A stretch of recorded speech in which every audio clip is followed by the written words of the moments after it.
My name is Hoi Lam, though most people in America came to know me as Ellen. I was born in the sweltering summer of 1945, just as the world was holding its breath between devastation and something that might resemble peace. August was a month heavy with silence and smoke. Hiroshima first, then Nagasaki. The headlines screamed of shadows burned into pavement, of cities gone quiet in a single flash of light. My mother later told me that the air itself felt different those days. Dense, charged, like the world had paused in prayer or guilt, unsure which was more appropriate. I was born on the day World War II ended on September 2nd in a cramped walk-up apartment above a Cantonese bakery on Stockton Street in San Francisco's Chinatown. The building swayed when the trams rumbled by and the windows rattled in winter. But to my parents, it was a palace. The bakery downstairs filled the stairwell with smells of yeast and red bean paste, soy sauce from the noodle shop next door, the metallic scent of rain pooling in the alley. I arrived in a city where everything was foreign, even the word city itself. But to my parents, my birth wasn't just personal, it was symbolic. I was their peace child. That's what they called me. A first cry in a world desperate for quiet. In family lore, my birth was the beginning of something new, not just for them, but for a lineage stretching across the sea. My parents had arrived from Hong Kong with nothing but a pair of suitcases, a letter of sponsorship from a distant cousin, and a resilience carved by war and hunger.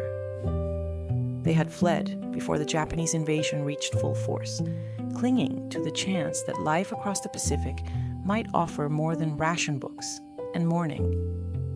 They didn't speak English, barely a handful of phrases, mostly learned from street signs and other immigrants.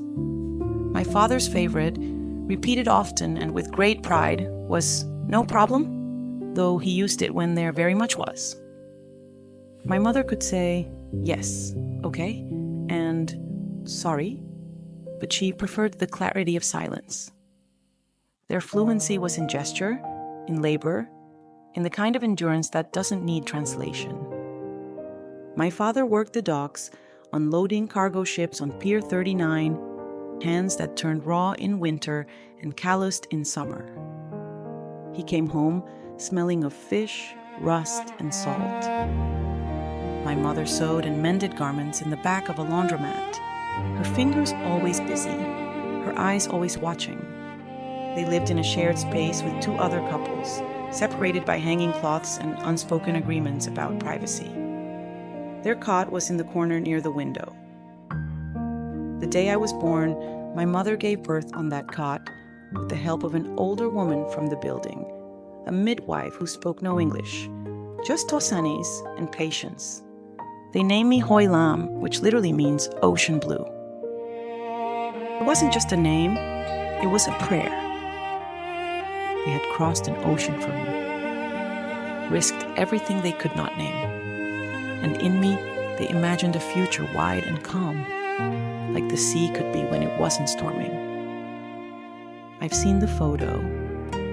My mother sits on a thin floor mat, holding me swaddled in a cotton towel. Her face is tired, but her eyes are soft, peaceful in a way that suggests, for a brief moment, she forgot the hardship.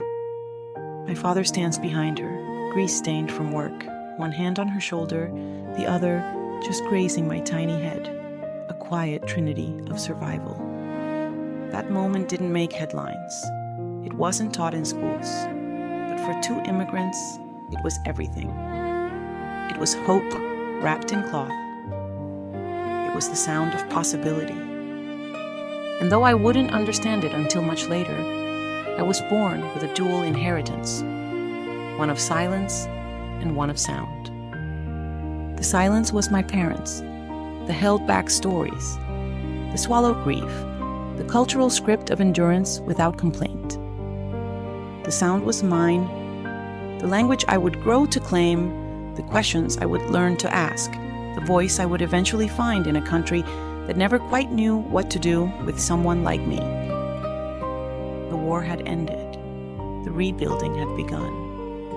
And in that fragile in-between space, in that upstairs Chinatown apartment, warmed by the breath of two exhausted dreamers, I arrived. I did not know yet that I would spend my life navigating the ocean in my name, but I had already begun.